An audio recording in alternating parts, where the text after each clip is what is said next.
before we all go, we have a couple of people who are going to say a few words to you.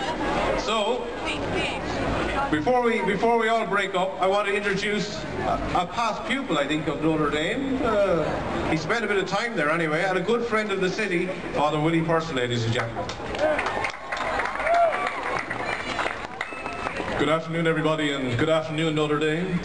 The Notre Dame band, of course, would be not so much used to this weather on St. Patrick's Day, because my own experience of being in Notre Dame on St. Patrick's Day, it usually snows. Is that right? Yeah. Oh gosh, tell me about it. But nevertheless, once you get under the Golden Dome, you feel secure and get into the church. But many, many years ago, I was invited to Notre Dame to lecture in the Irish Studies program, which was a great opportunity to do so. It was excellent to be there.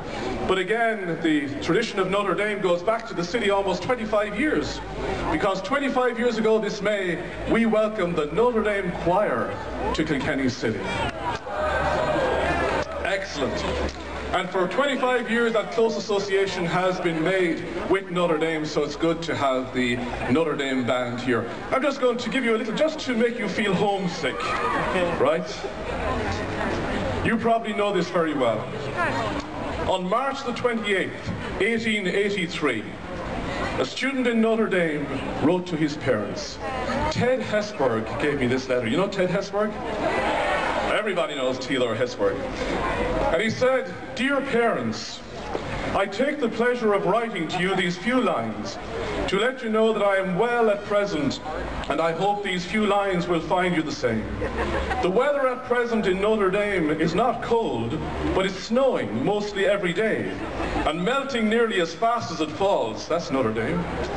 "Dear parents, I will tell you that we had rec." You know what rec is? Oh, come on. Recreation. We had rec on St. Patrick's Day, and the boys had a very lively time in the morning. We went to church in which one of the fathers preached about 1.5 hours.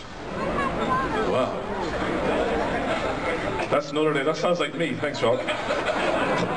He preached about 1.5 hours on the life of St. Patrick and the history of Ireland. And when church was over, the boys commenced playing the band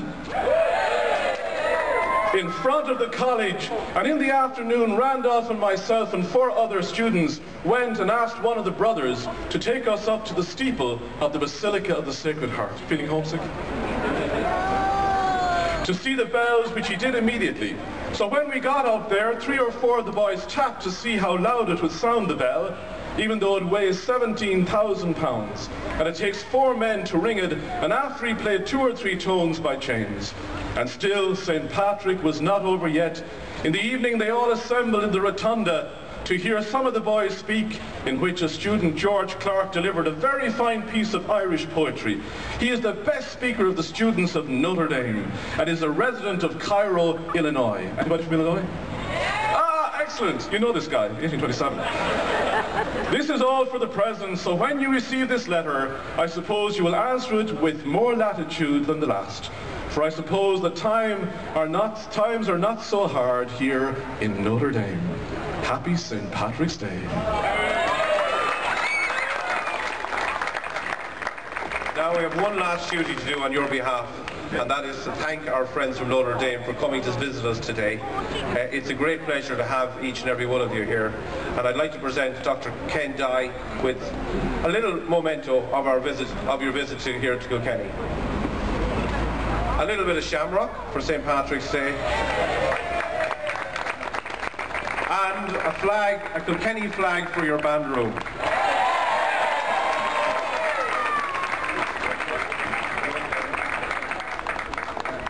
What a wonderful country. We get to travel a lot of places, and a lot of places have buildings, they have businesses, they have cars, but it's the people that make the difference, and the Irish people are the greatest. You have such a warm and wonderful country.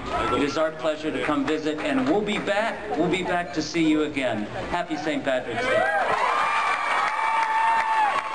Now, just to finish up, I want each and every one of you to give 3 cheers for Notre Dame.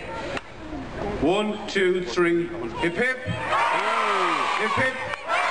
Hip hip. And last of all, go Irish. 1, 2, 3.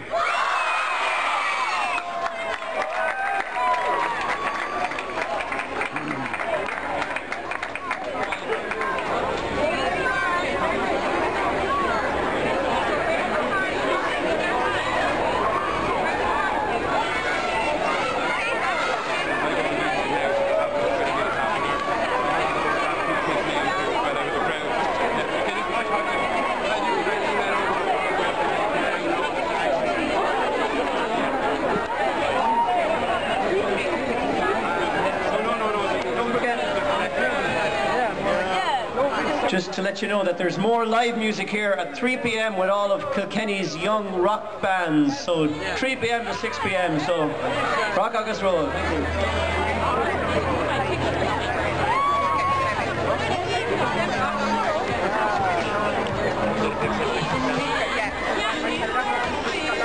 Thank you.